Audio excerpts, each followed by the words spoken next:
चलिएगा, तो आज से अपन स्टार्ट करते हैं ग्रेजुएशन पोर्शन। ठीक है, ग्रेजुएशन पोर्शन में काफ़ी कुछ अपन पहले कर चुके हैं। ठीक है, अब अपन का जो पार्ट बच रहा है उसमें अपन स्टार्ट करते हैं वेक्टर एनालिसिस। ठीक है ना, और ये बहुत इम्पॉर्टेंट टॉपिक है ये आपके एग्जाम पॉइंट ऑफ व्यू से, क्योंकि छोटे छोटे क्वेश्चंस इस टॉपिक में से पूछे जाते हैं और कम से कम 5 क्वेश्चन इस टॉपिक में से आते हैं, कम से कम 5 तो है ही हैं।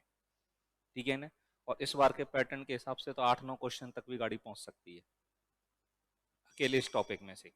तो इस टॉपिक को बहुत ही तरीके से अपन लोगों को तैयार करना है, वेक्टर एनालिसिस को, सदिश बीजगणित ग्रेजुएशन लेवल का। ठीक है ना, इसमें आपको 11-12 लेवल का वेक्टर आना चाहिए एक, तो उसको अच्छे से रिवाइज कर लें। ठीक है ना, एक आपको डिफरेंशिएशन इंटीग्रेशन की भी कुछ इसके अंदर अपन को आवश्यकता पड़ेगी, तो डिफरेंशिएशन इंटीग्रेशन जो 11-12 लेवल के हैं वो भी अपन लोगों को आने चाहिए। ठीक है ना, तो उन चीज़ों की अपन को यहाँ पर जरूरत पड़ेगी। तो अपन इस टॉपिक को शुरू करते हैं और सबसे पहले आप हेडिंग डाल दें। ठीक है, सदिश फलन।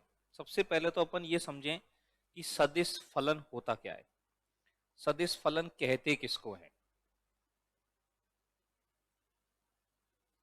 सदिश फलन बिल्कुल जीरो लेवल से, बिल्कुल बेसिक से इसको अपन स्टार्ट करने जा रहे हैं और शानदार तरीके से अपन इसको ले जाएंगे। ठीक है ना सर जी, वीडियो अपलोड होगा ना आज का? वीडियो तो डेली का ही अपलोड होता है मेरे भाई, ये तो कहने की कोई बात ही नहीं है। वेक्टर फंक्शन,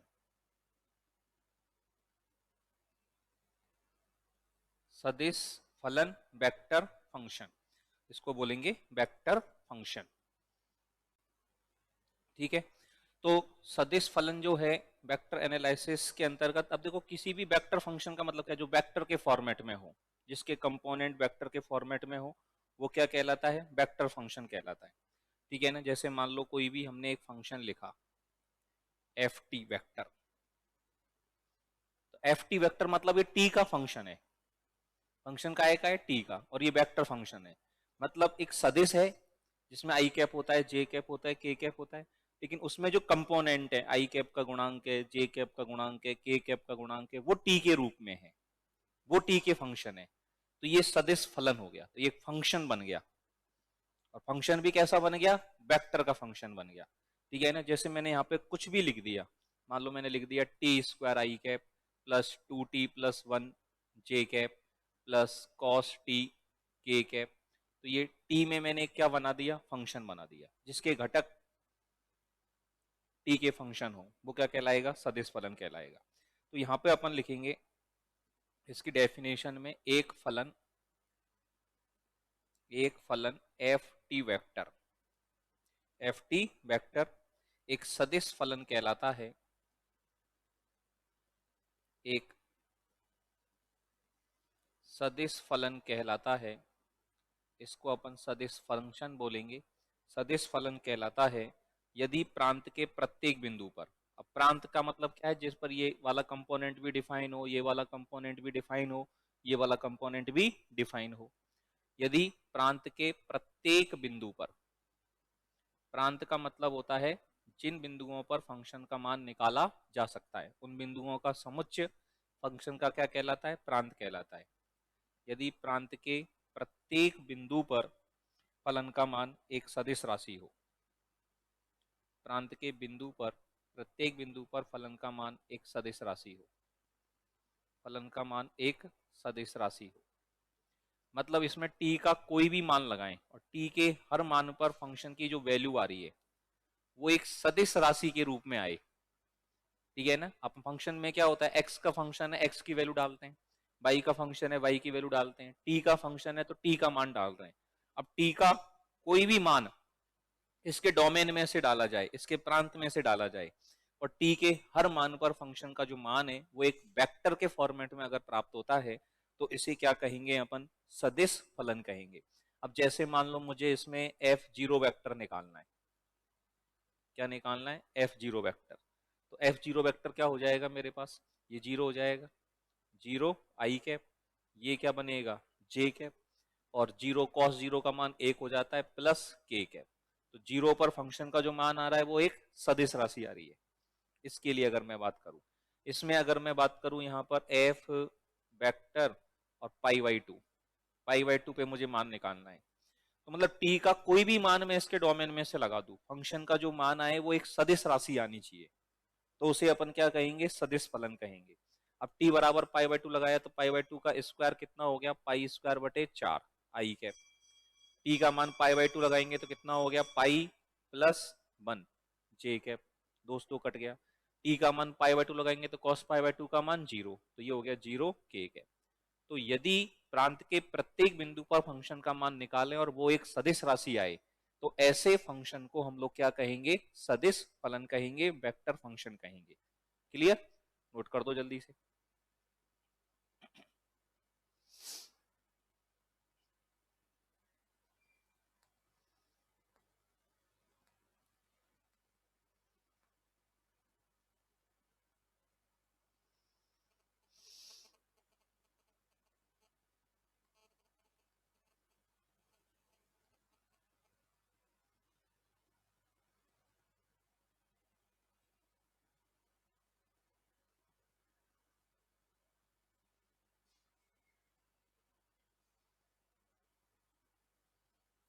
हो गया सबका। नेक्स्ट लिखे हैं अपन अदिश फलन। नेक्स्ट क्या लिख दें, अदिश फलन। अदिश फलन किसको कहेंगे, अदिश फंक्शन का मतलब क्या है, स्केलर फंक्शन। अब इसमें क्या है, प्रांत के प्रत्येक बिंदु पर फलन का मान एक क्या प्राप्त हो, अदिश राशि प्राप्त हो, तो उसे क्या कहेंगे, अदिश फलन कहेंगे। ठीक है ना, तो यहाँ पे लिखेंगे एक फलन फाई टी। अब नाम तो कुछ भी हो सकता है, फाई टी लिख दो, एफ टी लिख दो, साई टी लिख दो, कुछ भी लिख दो जो मर्जी करे। तो एक फलन फाई टी एक अदिश फलन कहलाता है, एक अदिश फलन कहलाता है, एक अदिश फलन कहलाता है यदि प्रांत के प्रत्येक बिंदु पर, यदि प्रांत के प्रत्येक बिंदु पर फलन का मान एक अदिश राशि हो, फलन का मान, प्रांत के प्रत्येक बिंदु पर फलन का मान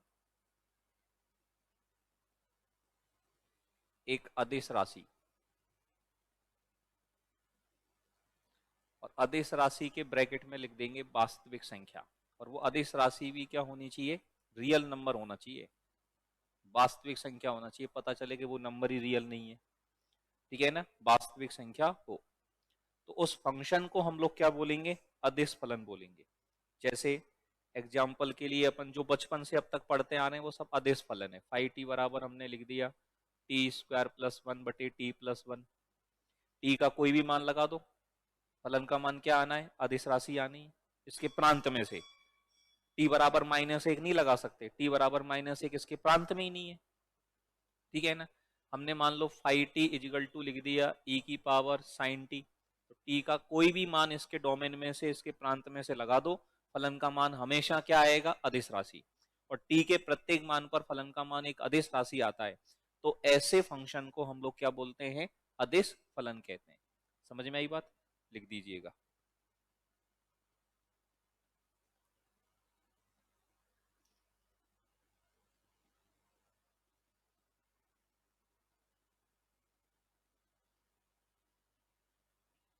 क्लियर। अब यहां पर एक बात, सबका हो गया नोट। अब एक बात देखें, कोई भी अदिश फलन अगर वो सदिश फलन अगर हमारे पास होगा, मान लो हमारे पास यूटी है, ये हमारे पास एक सदिश फलन है। अब सदिश फलन है तो इसमें कुछ मान, कुछ टी का फंक्शन इंटू आई कैप होगा, कुछ टी का फंक्शन इंटू जे कैप होगा, और कुछ टी का फंक्शन इंटू के कैप, इसी पैटर्न में होगा। तो यहाँ पर ये जो u1t होते हैं, u2t होते हैं, u3t होते हैं, ये सब क्या होंगे, अदिश फलन। ये सब क्या होंगे, अदिश फलन होंगे, जहां u1t, u2t, u3t अदिश फलन होते हैं। ये क्या होते हैं? अदिश फलन होते हैं। और इन्हें सदिश फलन u वेक्टर t के क्या कहा जाता है? घटक कहा जाता है। इन्हें इस सदिश फलन के क्या बोलेंगे? घटक, कंपोनेंट बोलेंगे। ठीक है ना? इन्हें लिख देंगे, इन्हें सदिश फलन ut वेक्टर के घटक कहा जाता है। इनको अपन सदिश फलन के क्या बोलेंगे? घटक बोलेंगे। इन्हें सदिश फलन ut वेक्टर के घटक कहा जाता है। इनको हम कंपोनेंट बोलेंगे, घटक बोलेंगे सदिश फलन ut वेक्टर के। इन्हें सदिश फलन ut वेक्टर के घटक कहते हैं। सदिश फलन ut वेक्टर के घटक इनको कहा जाता है। बात क्लियर? एग्जाम्पल के लिए अपन अगर कुछ भी मान लें, ut वेक्टर इजिकल टू हमने लिख दिया e की power sin t i cap plus cos t j cap plus log t k cap. तो यहां पर अगर अपन बात करें तो u1t इजिकल टू क्या हो गया? ये u1t का मान हो गया e की पावर sin t। u2t किसको बोल रहे हैं अपन? j कैप का गुणांक। तो j कैप का गुणांक u2t क्या हो गया? cos t। और k कैप का जो गुणांक है ये हमारे पास क्या हो गया? u3t। तो u3t इजिकल टू हमारे पास क्या हो गया? log t।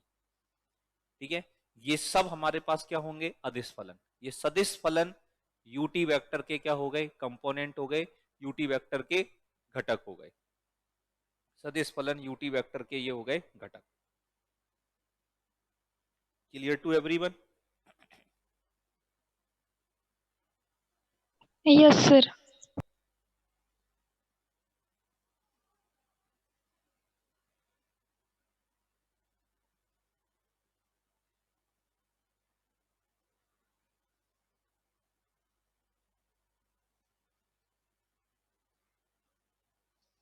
बता दो।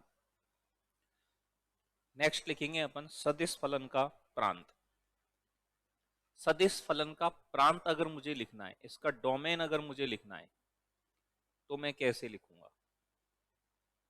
सदिश फलन का प्रांत,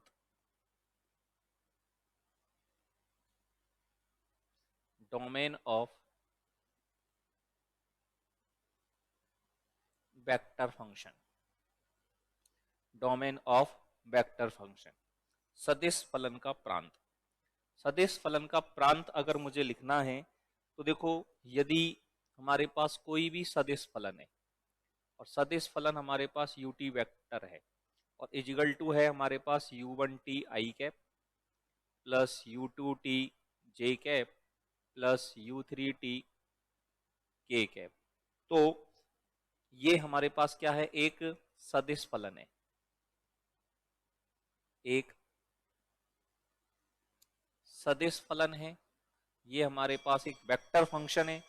तो इसका प्रांत, तो इसका जो प्रांत लिखा जाएगा, अब देखो इस सदिश फंक्शन के डिफाइन होने के लिए आपको पता होना चाहिए कि तब डिफाइन होगा जब ये वाला कंपोनेंट भी डिफाइन हो, ये वाला कंपोनेंट भी डिफाइन हो, ये वाला कंपोनेंट भी डिफाइन हो। अगर एक भी कंपोनेंट अनडिफाइन हो गया तो ये पूरा वेक्टर फंक्शन क्या हो जाएगा? अनडिफाइन हो जाएगा। पूरे वेक्टर फंक्शन के डिफाइन होने के लिए उसके सारे के सारे कंपोनेंट, उसके सारे के सारे घटक क्या होने चाहिए? डिफाइन होने चाहिए। सच्ची बात। तो यहां पर ये जो फंक्शन है इसके डिफाइन होने के लिए तो इसका जो प्रांत लिखा जाएगा वो लिखा जाएगा du1 intersection du2 intersection du3 होगा। मतलब du1 का मतलब क्या है? u1t का प्रांत। du2 का मतलब क्या है? u2t का प्रांत। और du3 का मतलब क्या है? u3t का प्रांत। और फिर तीनों का इंटरसेक्शन ले लेंगे तो वो रेंज हमारे पास आ जाएगी जिसमें ये सारे के सारे घटक क्या होंगे? डिफाइन होंगे।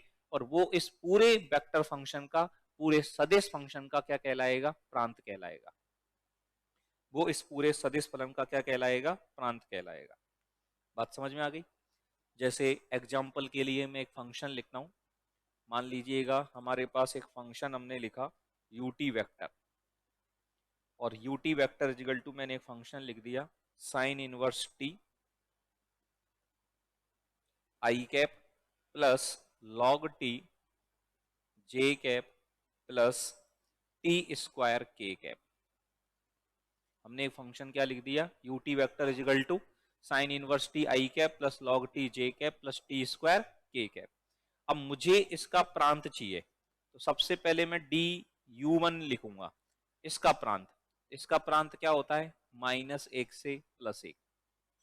साइन इनवर्स x का डोमेन आपको पता है कि -1 से +1 है। साइन इनवर्स की वैल्यू तभी निकाली जा सकती है जब t का मान -1 से +1 के बीच में हो।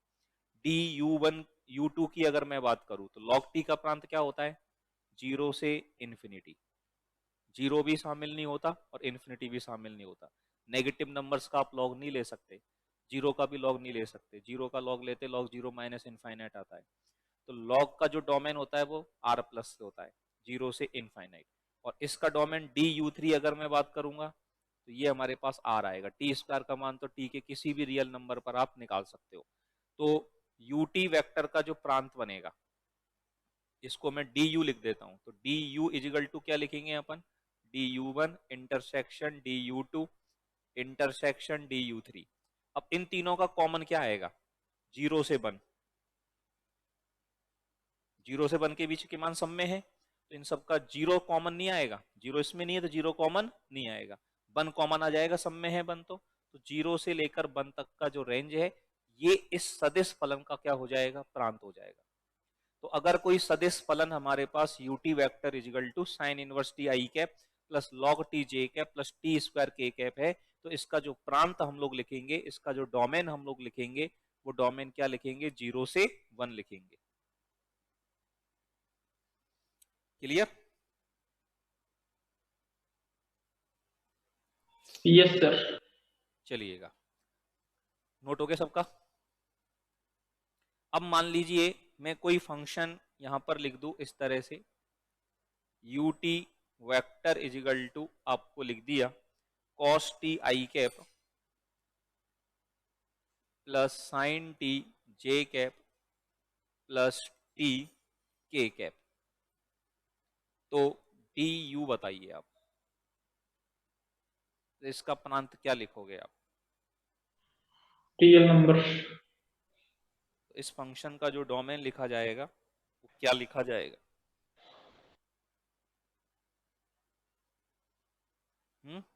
आर आएगा सर।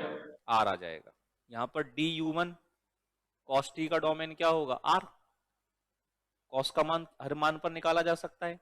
डी यू टी का मान निकालोगे तो भी आर, और डी u3 का मान निकालोगे तो भी आर। इन सब का कॉमन लोगे तो आर ही आ जाएगा। इस पूरे फंक्शन का डोमेन क्या हो जाएगा, आर। प्रत्येक रियल नंबर पर इस सदिश फंक्शन का मान निकाला जा सकता है। तो इस वेक्टर फंक्शन का जो डोमेन है वो हमारे पास हो जाएगा आर। इस सदिश फलन का जो डोमेन लिखेंगे वो क्या लिखेंगे अपन, आर लिखेंगे। सच्ची बात? Clear to everyone? Yes sir. Yes sir. चलिएगा, नेक्स्ट अपन बात करें। अब हेडिंग डालें अपन सदिश फलन की सीमा।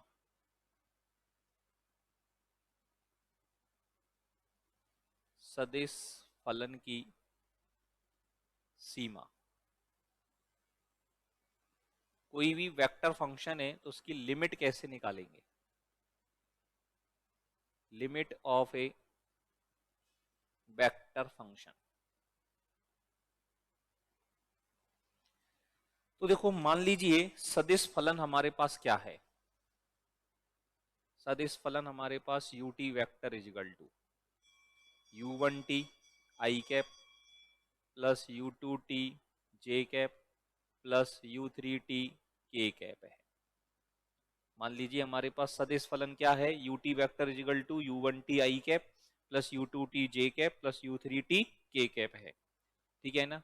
तो लिमिट कुछ भी हो t टेंस टू t0, मान लो मुझे t0 पर इस फंक्शन की क्या निकालनी है, लिमिट। तो हर कंपोनेंट की लिमिट निकालनी पड़ेगी। जितने भी कंपोनेंट हैं हर कंपोनेंट की t बराबर t0 पर क्या निकाल दो, लिमिट निकाल दो। तो ये मान किसके बराबर हो जाएगा, limit t tending to t0, u1t और ये आई कैप हो जाएगा। फिर ये limit t tending to t0 u2t, इसकी लिमिट निकाल दो, ये j कैप हो जाएगा। फिर u3t की लिमिट निकाल दो, limit t tending to t0 u3t। हर कंपोनेंट की अलग अलग लिमिट निकाल दो और उसमें मान लगा दो, तो ये उस पूरे फंक्शन की क्या निकल जाती है, लिमिट निकल जाती है। तो पूरे फंक्शन की लिमिट हमारे पास निकल करके आ जाती है। Clear to everyone? Yes, sir.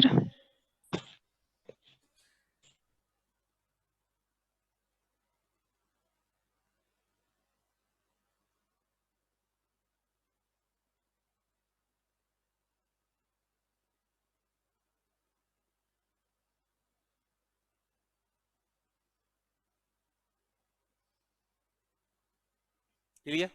अब जैसे मान लीजिएगा हम बात करें, एक क्वेश्चन आपको इस तरह से दे दिया, मान लो u t vector is equal to, एक सदिश फलन आपको दे दिया e की power t -1 upon t i cap, plus आपको दे दिया 1 minus cos 2t upon t square j cap, plus आपको दे दिया tan t minus t upon tan t minus t upon t cube के कैप। तो आपको बताना है limit t tending to 0 ut vector का मान बताइए कितना आएगा।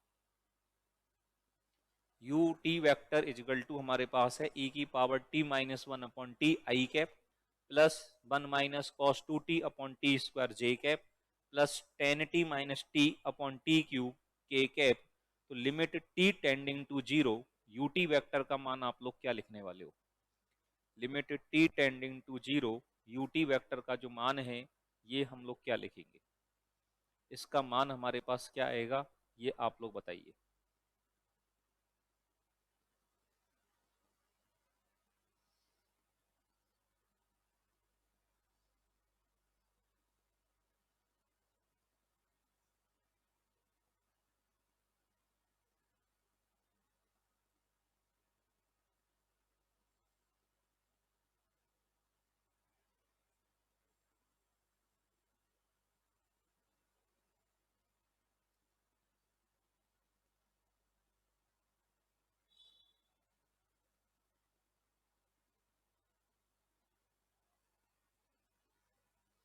हाँ जी, क्या आ जाएगा। अब इसमें इसकी लिमिट अपन को निकालनी है, तो अपन को सबसे पहले तो limit t tending to 0 u1t निकालनी पड़ेगी, ठीक है। और इसको अगर मैं कैलकुलेट करूंगा तो limit t tending to 0 e की पावर t -1 अपॉन टी, और ये स्टैंडर्ड लिमिट है, इसका मान कितना हो जाता है 1। Limit t tending to 0 u2t को अगर हम कैलकुलेट करें, u2 हमारे पास क्या है, limit t tending to 0 1 minus cos 2t upon t square. अब ये भी मैंने स्टैंडर्ड लिमिट के रूप में भी बताई है, नहीं है तो इसमें आप एल हॉस्पिटल रूल लगा सकते हो, ठीक है, या 1 माइनस कॉस 2t का सूत्र लगा सकते हो। 1 माइनस कॉस 2t का सूत्र लगा दूं मैं, लिमिट t टेंडिंग टू 0, तो ये हो गया 2 sine square T upon t square, 2 को लिमिट से बाहर निकाल दिया, लिमिट t टेंडिंग टू 0, और ये हमारे पास हो गया साइन टी अपॉन टी का होल स्क्वायर, ये अंदर चला जाएगा तो ये भी स्टैंडर्ड लिमिट बनेगी। तो ये वाली लिमिट कितनी हो जाएगी 1, और 1 2 से गुणा होगा तो ये मान किसके बराबर आ जाएगा, 2 के बराबर। ये अपन ने लिमिट्स के अंदर पढ़ा है, ठीक है। फिर limit t tending to 0 u3t को अगर कैलकुलेट करने का प्रयास करें तो लिमिट t टेंडिंग टू 0, ये हमारे पास हो गया tan t minus t upon t cube. अब इसमें हम एल हॉस्पिटल रूल लगा दें, tan t का प्रसार खोल दो, tan t का प्रसार क्या होता है बताओ, t plus T cube upon 3, plus आगे मतलब भी नहीं है, खैर डॉट डॉट डॉट चलने दो, और माइनस टी और अपॉन में टी क्यूब कर दिया, तो यहां पर आप देखोगे जो टी वाली टर्म है वो तो कट जाएगी और टी क्यूब कॉमन आकर के कट जाएगा, तो यहाँ पर 1/3 बचेगा और आगे टी की टर्म बचेंगी, तो टी की टर्म जो बचेंगी वो तो 0 हो जाएंगी सारी। तो इस लिमिट का मान आपको कितना आता हुआ नजर आ रहा है, 1/3। और ये सारे मान जब इसमें लगाएंगे तो limit t tending to 0, u t vector का जो मान है ये हमारे पास क्या आ जाएगा, इसकी लिमिट 1 आई तो आई कैप, इसकी लिमिट कितनी आई 2, तो प्लस ये हो गया 2 जे कैप, और इसकी लिमिट आई 1/3 तो प्लस हो गया 1/3 के कैप। ये इस वेक्टर फंक्शन की, इस सदिश फलन की लिमिट यहां पर निकल करके आ गई। तो किसी भी सदिश फलन की लिमिट अगर निकालनी है तो उसके सारे घटकों की अलग अलग लिमिट अपन को निकालनी पड़ेगी, हर कंपोनेंट की लिमिट जो है वो अपन को सेपरेट सेपरेट सॉल्व करनी पड़ेगी। क्लियर?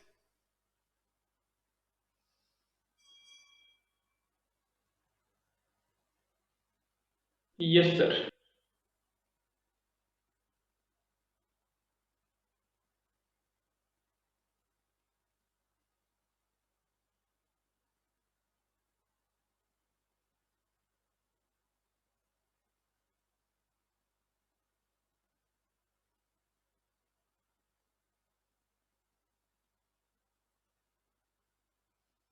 हाँ भाई,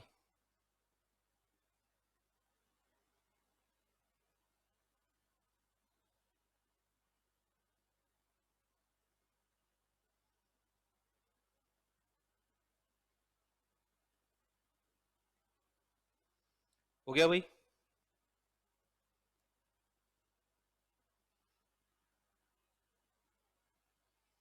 समझ में आ गई बात सबको? Yes sir. Yes sir. चलिए अब हेडिंग डालो, सदिश फलन का सातत्य। सदिश फलन का सातत्य।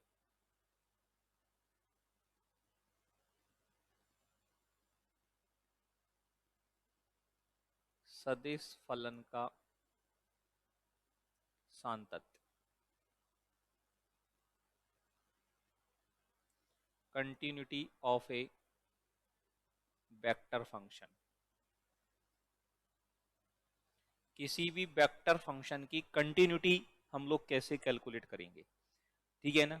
सदिश फलन का सातत्य जो है वो हम लोग कैसे निकालेंगे। इसकी कंटिन्यूटी निकालने के लिए यहाँ पर देखो, किसी भी सदिश फलन के संतत होने के लिए उसके तीनों घटक जो हैं वो क्या होने चाहिए, संतत होने चाहिए, ठीक है ना? t बराबर t0 पर संतत होने के उसके जितने भी घटक हैं वो सारे सारे घटक क्या होंगे, संतत होंगे, तो संतत माना जाएगा। तो यहाँ पे लिखेंगे सदिश फलन, सदिश फलन ut vector is equal to u1t i cap plus u2t j cap plus u3t k cap, बिंदु t बराबर t0 पर, बिंदु t बराबर t0 पर संतत होता है यदि t बराबर t0 पर तीनों घटक,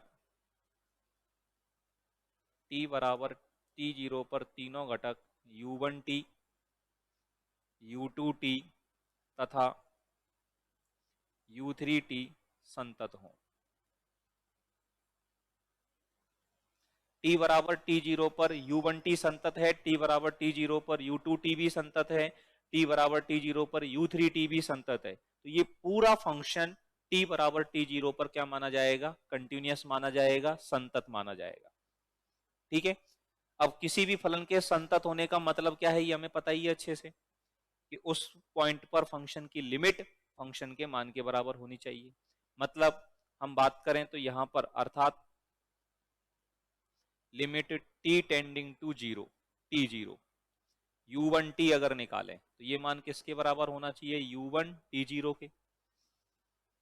मतलब t बराबर t0 पर इसकी right hand limit left hand limit दोनों t बराबर t0 पर फंक्शन के मान के बराबर होनी चाहिए। Limit t tending to t0, u2t का जो मान है वो किसके बराबर होना चाहिए, u2 t0 के बराबर। और limit t tending to t0, u3t का जो मान है वो किसके बराबर होना चाहिए, u3 t0 के बराबर होना चाहिए।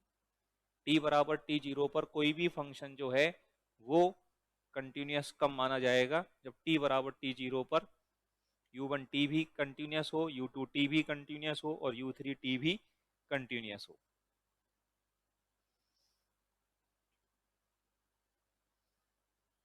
बात समझ में आ गई सब लोगों को अच्छे से? Yes sir.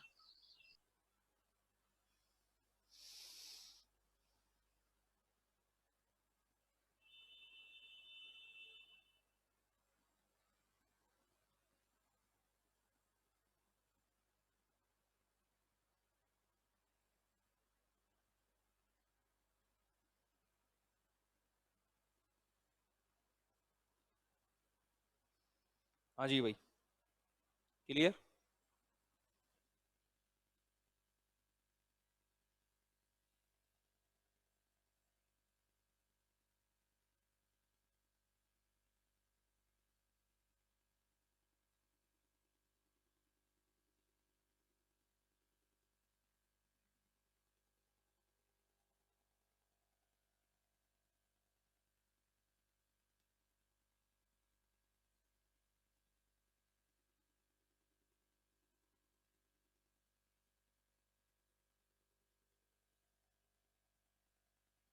हाँ जी, क्लियर।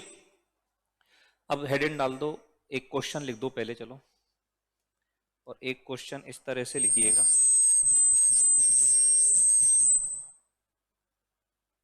फलन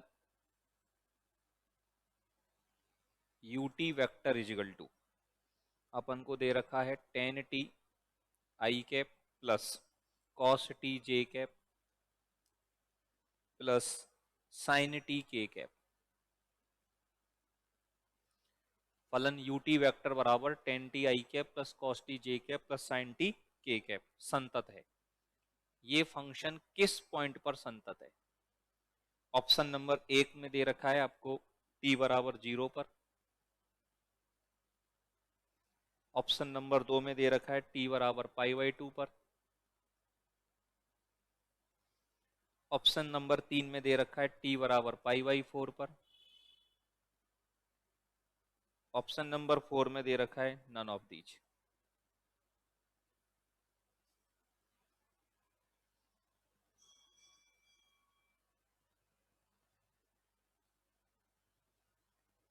ये cos t की जगह cot t करना है इसको।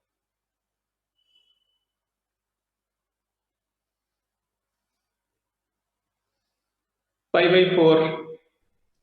ये फंक्शन कहाँ संतत होगा ये बताइए। π/4 थर्ड ऑप्शन।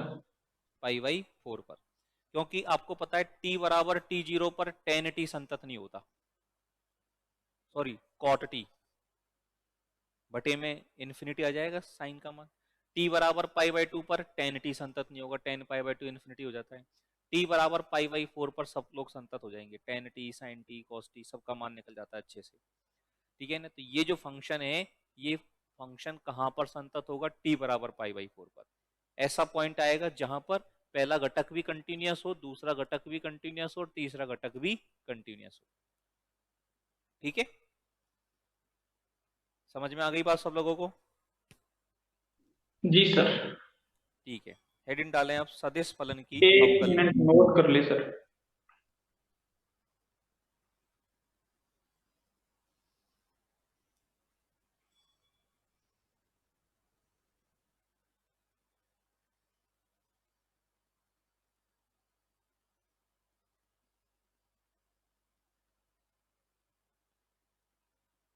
चलिए। चलें,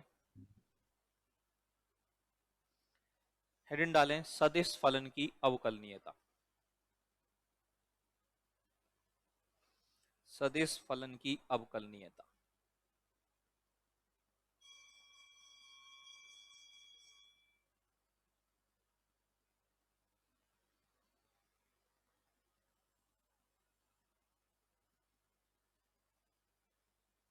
differentiability of vector function.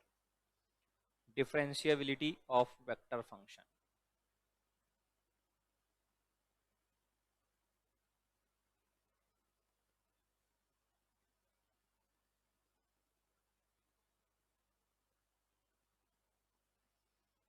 Differentiability. अब इसमें भी वही है कि कोई भी सदिश फलन अवकलनीय कब माना जाएगा, जब उस बिंदु पर उसके तीनों घटक अवकलनीय हो।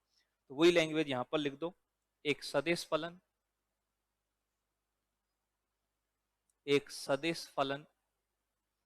ut is equal to u1t i cap plus u2t j cap plus u3t k cap किसी बिंदु t बराबर t0 पर, किसी बिंदु t बराबर t0 पर अवकलनीय होता है, किसी बिंदु t बराबर t0 पर अवकलनीय होता है यदि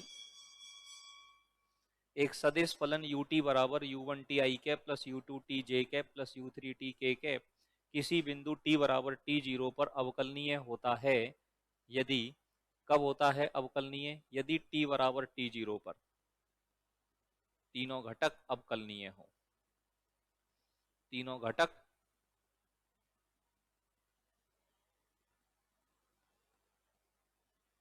अवकलनीय हो।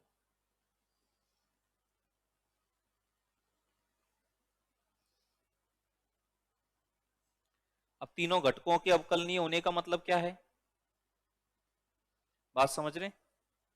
इसके लिए ये घटक कब अवकलनीय होता है, जब लिमिट किसी भी फंक्शन, कोई भी फंक्शन अवकलनीय कब होता है, जब u1t minus u1t0 upon t minus t0 ये परिमित रूप से क्या हो, विद्यमान।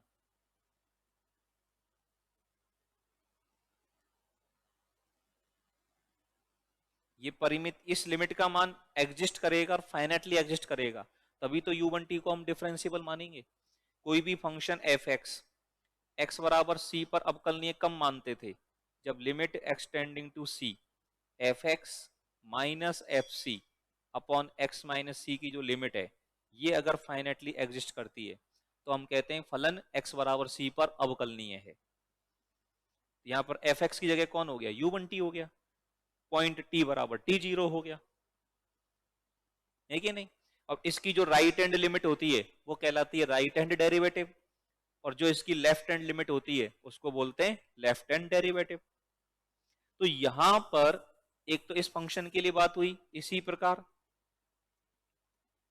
जो दूसरा घटक है उसके लिए limit t tending to t0 u2t minus u2t0 बटे t माइनस t0 तथा u3t के लिए भी limit t tending to t0 u3t minus u3t0 और बटे में कितना आ जाएगा t माइनस t0 परिमित रूप से विद्यमान है, परिमित रूप से विद्यमान है। तो इस फलन को क्या कहेंगे, अवकलनीय कहेंगे। ठीक है, समझ गए सब लोग, समझ गए क्या भाई? Yes yes sir. Sir, yes sir.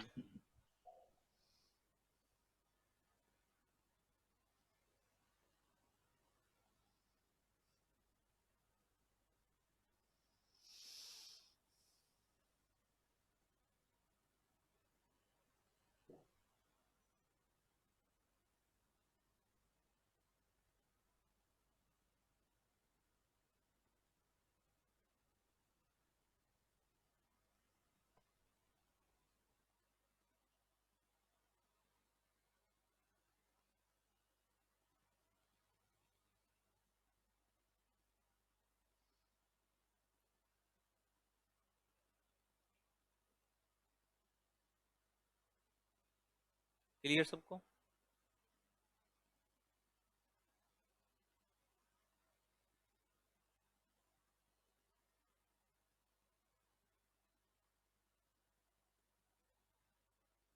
हो गया जी सबका? Yes sir. चलिएगा, हो गया सर। अब मुझे बताइए एक बात आप, जैसे मान लो एक फंक्शन मैंने लिखा u t vector is equal to, और ut वेक्टर इजिकल टू मैंने लिख दिया mod cos t i cap plus cos mod T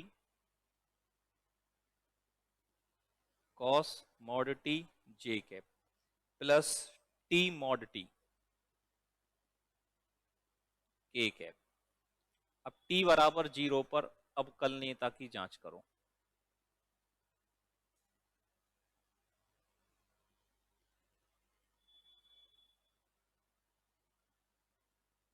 बताइए ये जो फंक्शन मैंने लिखा है सदिश फलन, ये t बराबर t0 पर अवकलनीय है कि नहीं है?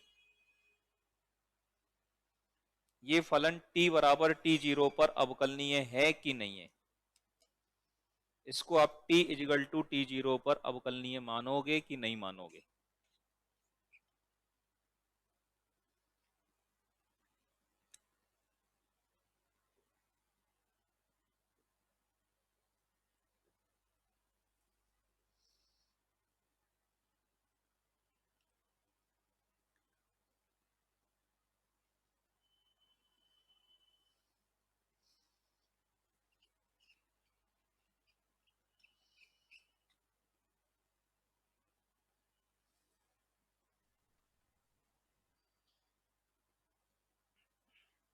ये क्या है सर?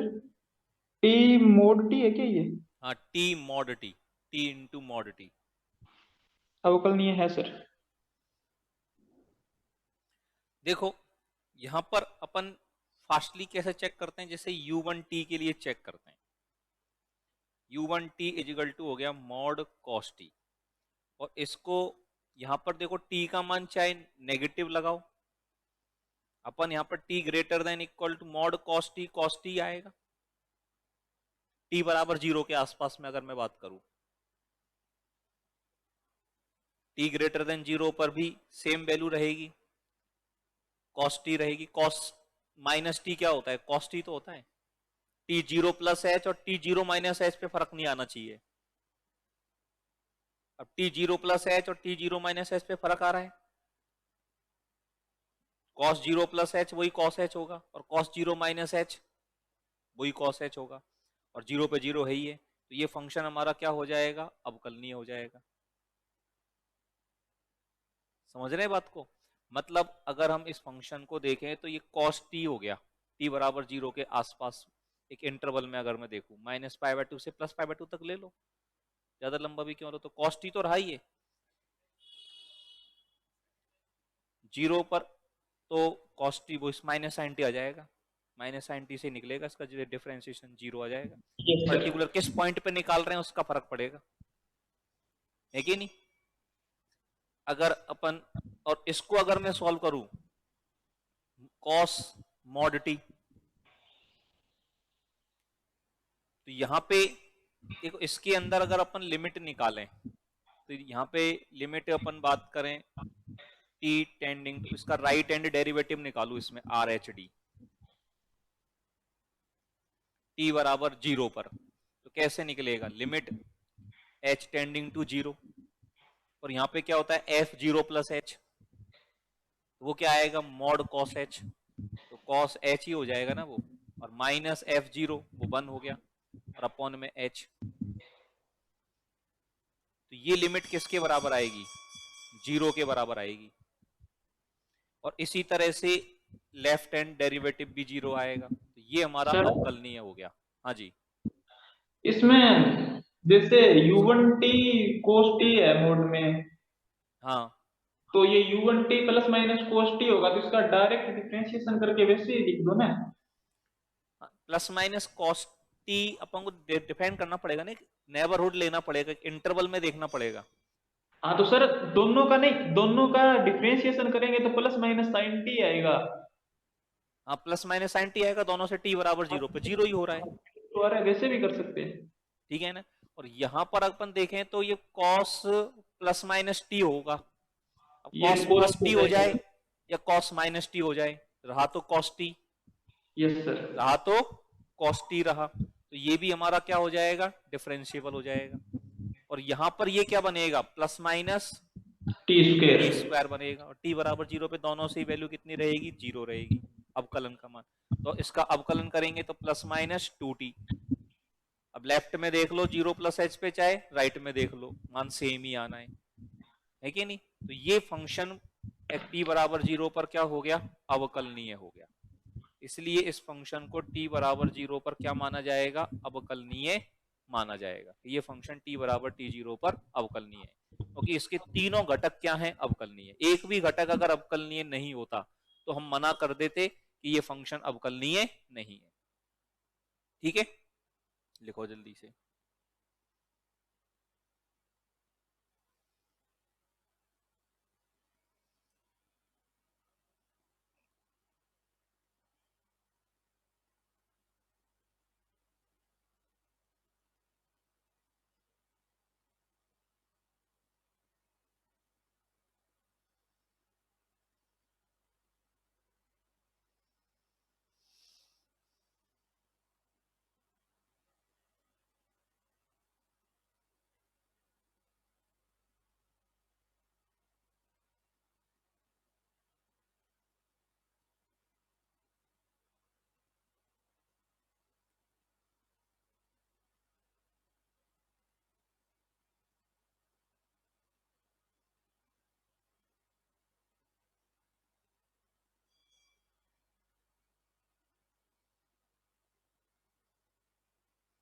हाँ भाई,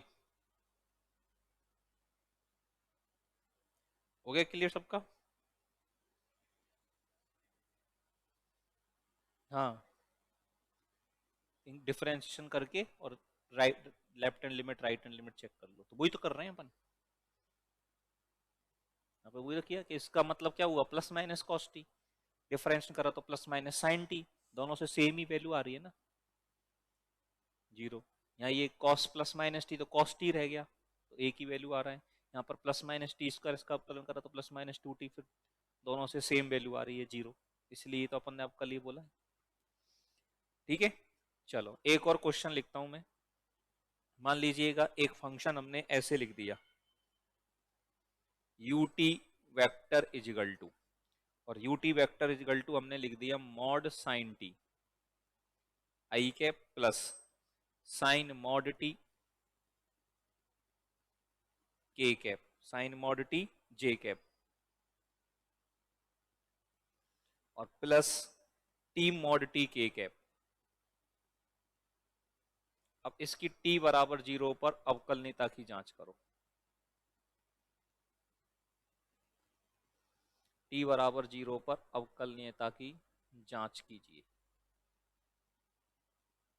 ये फंक्शन t बराबर t0 पर अवकलनीय है कि नहीं है।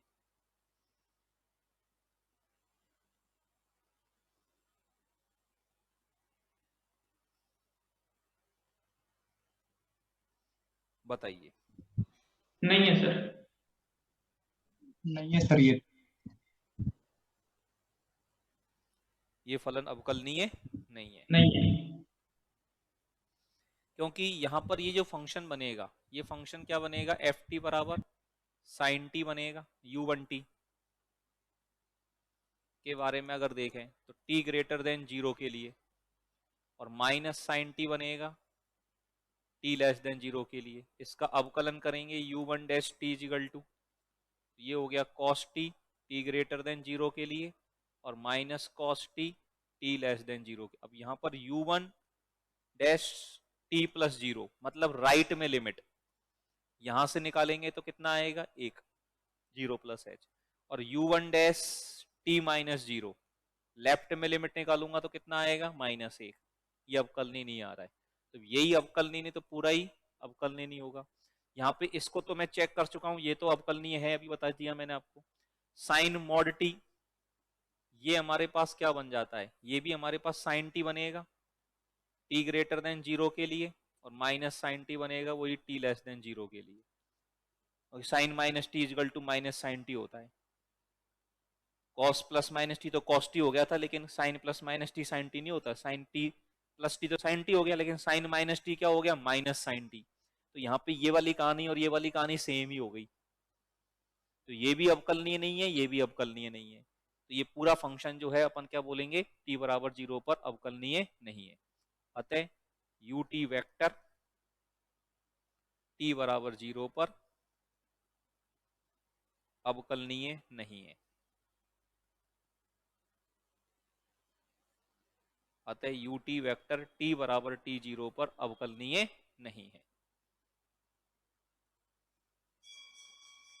इसलिए ये फंक्शन जो है वो t बराबर 0 पर अवकलनीय नहीं होगा।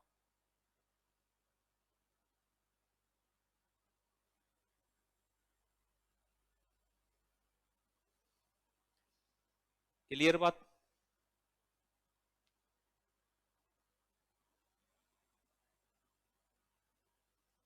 तो आज हमने कुछ इसकी बेसिक चीजें वेक्टर फंक्शन के बारे में बताई, ठीक है ना। इसको थोड़ा सा स्लो स्लो चलाएंगे अपन। कल इसके स्टार्ट करूंगा मैं वेक्टर डिफरेंशिएशन, सदिश फलन का अवकलन। वेक्टर फंक्शनों का डिफरेंशिएशन कैसे कैसे करते हैं, उनकी क्या क्या प्रॉपर्टीज होती हैं, उसको अपन लेंगे कल की क्लास में, ठीक है।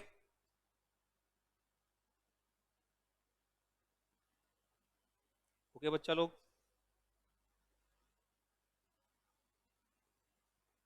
Okay sir. Thank you very much.